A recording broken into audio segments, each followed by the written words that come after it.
Hello, dear friend. I hope we all have had a great week.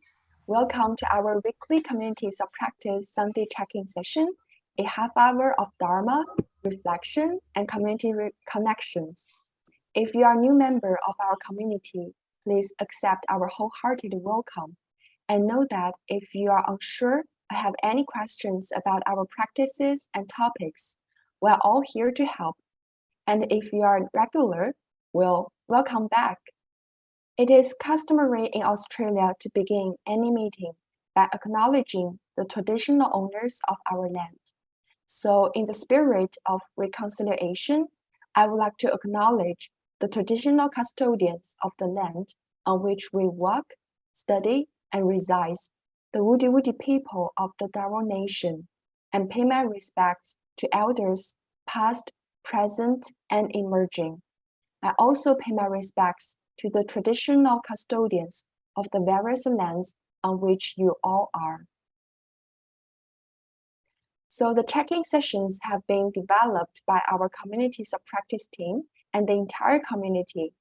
These sessions aim to develop a reflective practice in response to changes. Guided by humanistic Buddhism, we would like to cultivate our practices and build memorable friendships. So last week, Jen generously and courageously introduced her inner child to us. This week, Li-peng, a dedicated volunteer with Nantian Temple and the climate facilitator, will share with us her turning point story inspired by a lovely plant. So during Li-peng's sharing, we invite you to listen deeply and appreciate the twists and turns that human life offers, using this amazing opportunity to practice turning off our inner chatter and being completely present. So let's welcome Li-peng. Thank you. Thanks, Yijun. And auspicious greetings to everyone. So today I'll be sharing my journey with you as a novice gardener. But before that, let's start today's sessions with a short meditation. Let's close our eyes, sit comfortably, and take a few deep breaths together.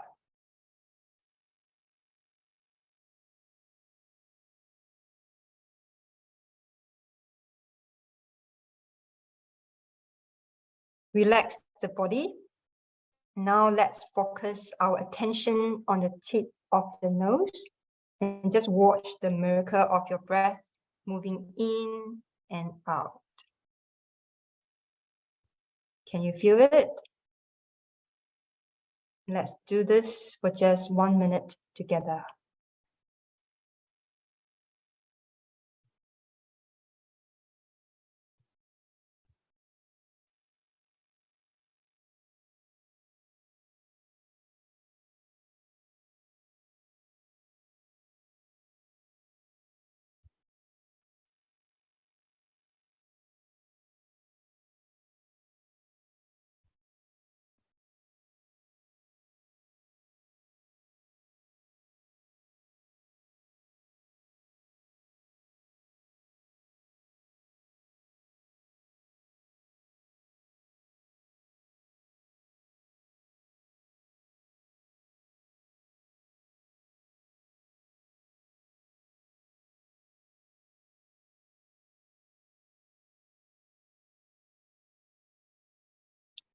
When you are ready, please open your eyes.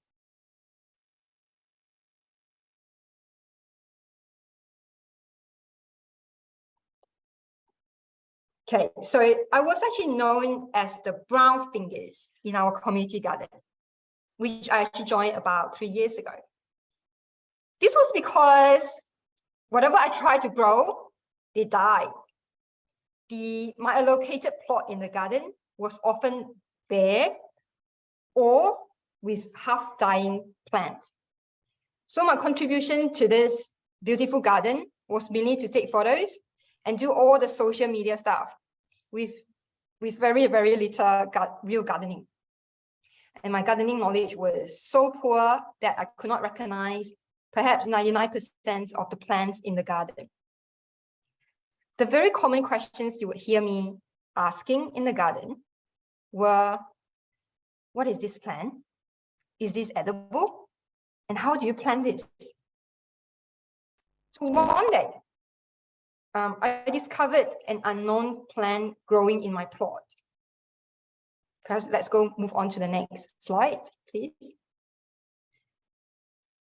I did sow some kale seeds that week before, but this plant did not look like a kale, I thought to myself. Anyway, I watered it and tried very hard to make sure this plant won't die. So this unknown plant was actually growing very well, which was very unusual for my plot. You can't imagine how happy I was. A few weeks later, on a Saturday morning, a few of us were in the garden. Hey, Lisa, have you seen this plant before? What is it? I asked Lisa, who's actually the experienced member of the garden. She was busy tidying up her very magnificent plot next to mine. So she turned her head to my side and then looked over to my plot quickly and said, "That's a weed. I will just get rid of it." Then continue working on her plot. And here comes Michael, who's another passionate member, came by when he heard my question and said the same thing. Oh, a weed. My heart sank. I was so disappointed. I can't believe that the most healthy looking plant in my plot was a weed. And I have put in so much effort to grow the weed. Since my plot was so bare, I thought, well, I would just keep the weed. At least it's actually adding some green to my plot. And day after day, this weed was thriving. So I can't help but to take more photos of that weed and send them to another friend and ask, "Hey, Jane, have you seen this plant before? What is it?" "Oh, that's wild amaranth. I normally stir fry them for dinner," Jane said. "You mean these are actually edible, like veggies?" I was so excited about it. And the answer was a confirmed yes. So let's have a look at this plant on next slide. A few days later, Muni, who has just joined the community garden, was telling me the same thing. "Hey, this is amaranth. I cook this a lot in my home country." She said that to me when she was checking out on my plot. So here we are, the same plant. To someone is wheat, while for the others, it's actually veggie, which could be served as a meal. And I found this photo on the website. It's actually selling in a farmer's market in the US, wild amaranth, $6 per pound, I think, that's what it says.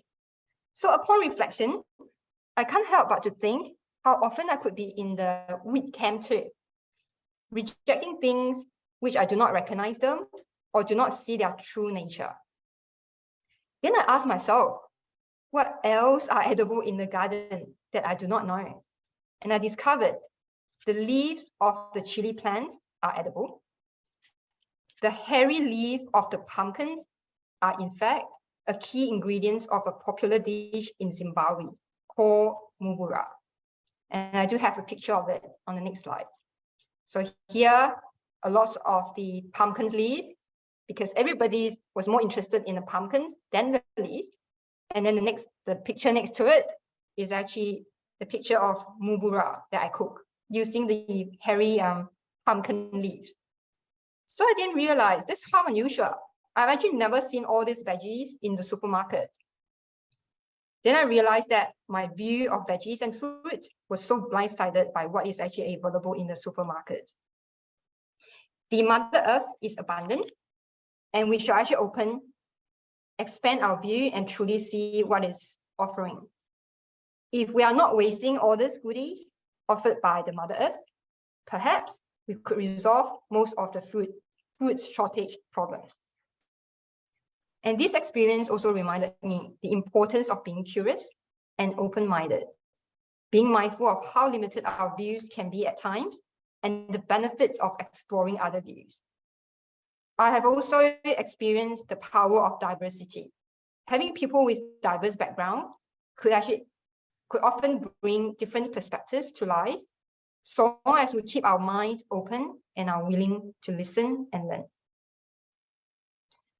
So I have learned so much from gardening over these few years, and hopefully there will be other opportunities for me to share more in the future.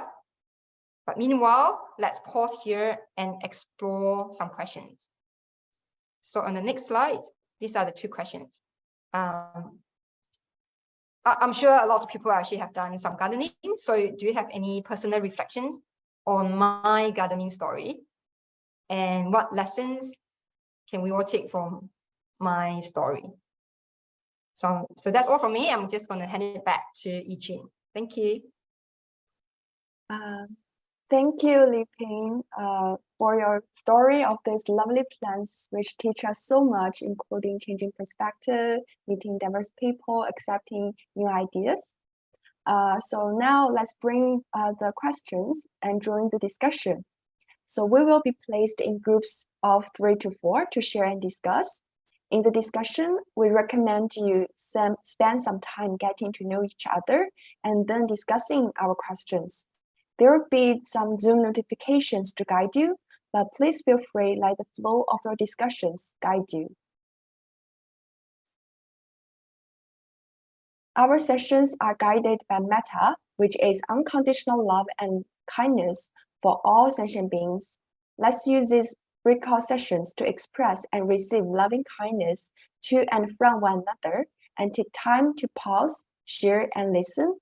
We will also ask you to share some of your findings with the larger group at the end of the breakout session. So now, let's go to our breakout room for rich and nourishing discussion. See you all back in 15 minutes.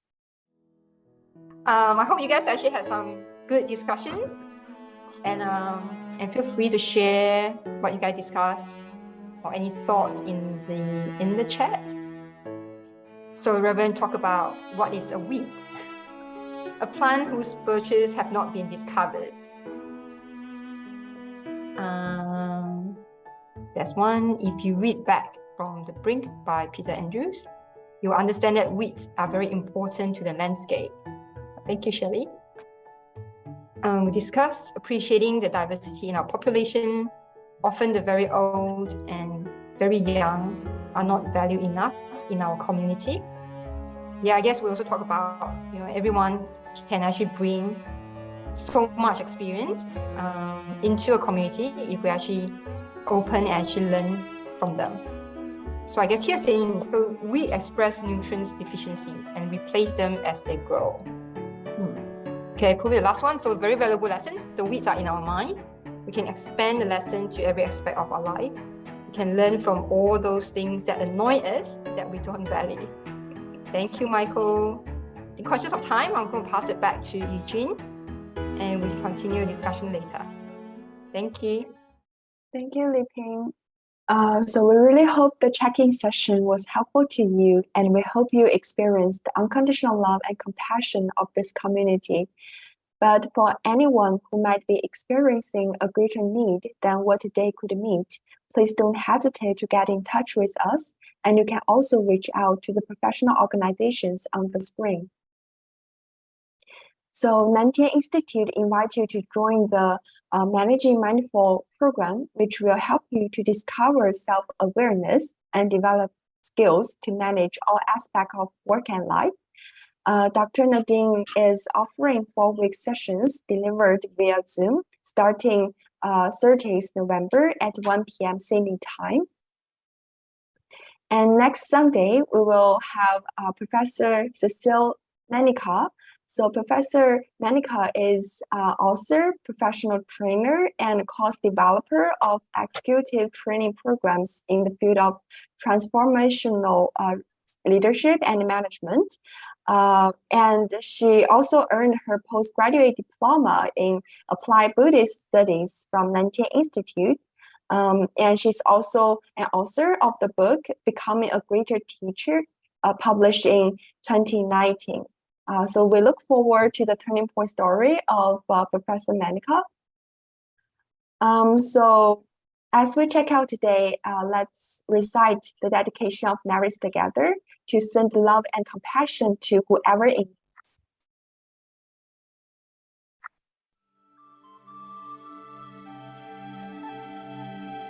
Let us now dedicate the goodness of what you have done to all living beings. May kindness, compassion, joy, and equanimity pervade all worlds. May we cherish and build affinities to benefit all beings.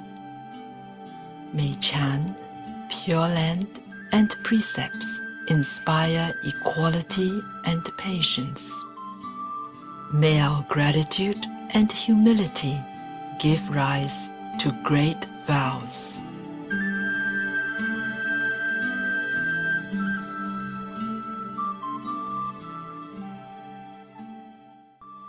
So thank you, Li-peng, for inspiring us obtaining wisdom from the secret of nature. And thank you everyone for joining us. So now we will end recording and have our usual plenary discussion. So please stay around if you have time. Otherwise, see you all again next Sunday at 11 a.m.